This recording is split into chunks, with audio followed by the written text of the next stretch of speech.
come with any preconceived ideas that we managed to smash? Tristan? You're looking at me like you want to say something.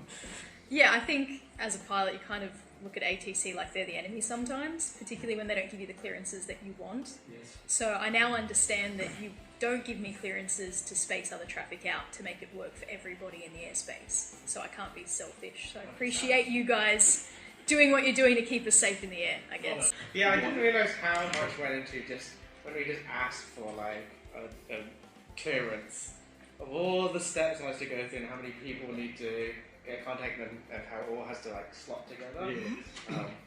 Yeah, definitely. So that was an eye-opener for you. Yeah. What about you, Kerr? Did you have a particular moment of today that was a highlight? Yes, I don't think I can manage that. Too hard. Mitchell, your thoughts? Yeah, kind of what Kerr said there. It's I think easier to fly than operate, departures or anything. But no, it's relieving us for me as well, just to be able to ask some questions that I've had bottled up over a few years of flying experience, but not necessarily some instructors can answer them because we just do the same thing, right? So it's good to be able to finally get some solid answers on what the actual answer is, or what really accurate answer is. A lot of talk happened today about the students being afraid to talk on the radio. And we're all nodding, it seems to be a common theme. And what are your thoughts now about trying to instruct them on that? Well, I asked you the question and you said pretend like it's a conversation, and I think that's good advice as if they're speaking on a telephone with somebody, and then with time they'll gain the phraseology needed. Yes. And I think the key thing is it's better to say something than not say anything at all. Peter, your thoughts? Well, I think the content covered today is much more than what I expected before coming here today. Yeah. Especially on those IFR procedures like departing, arriving to Bankstown, and reasons behind why we not get clearance soon enough, stuff like that. Yeah. So they clarified all the questions. Kevin, you got a chance to sit with our flow controller and being an experienced 747 heavy jet pilot as well. Was there anything there that you gleaned from them that you didn't quite know about before? I mean, you must have visited here before, of course, and you've flown all around the world, but what did you think about that side of things? Well, just how competent everybody is. This whole operation is just a well-oiled machine, and compared to other places in the world I've seen where it's a really rickety operation, it's just a pleasure to see you guys in action. Yeah.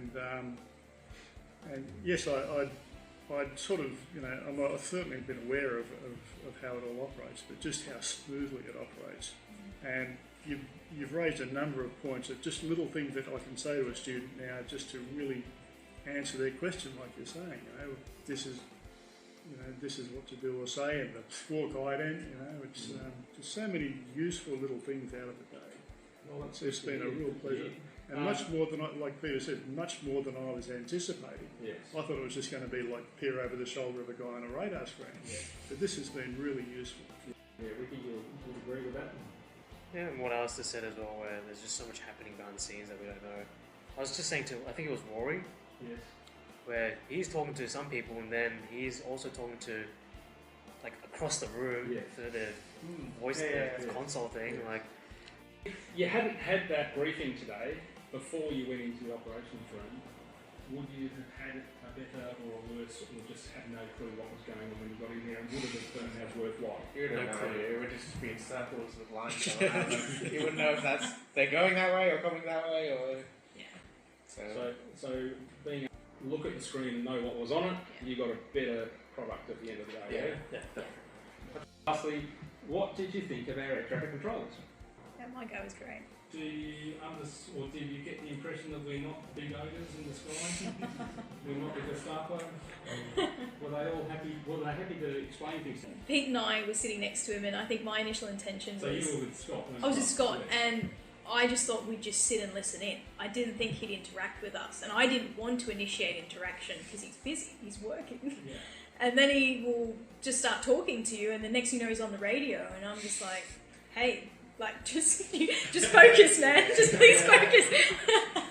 So it was actually very interesting that he had the brain space to think of what's happening on the screen and then also communicate it to me and Pete and answer our questions while doing that. That was phenomenal. So good on Good on you, Scott. Yeah, good job, Scott.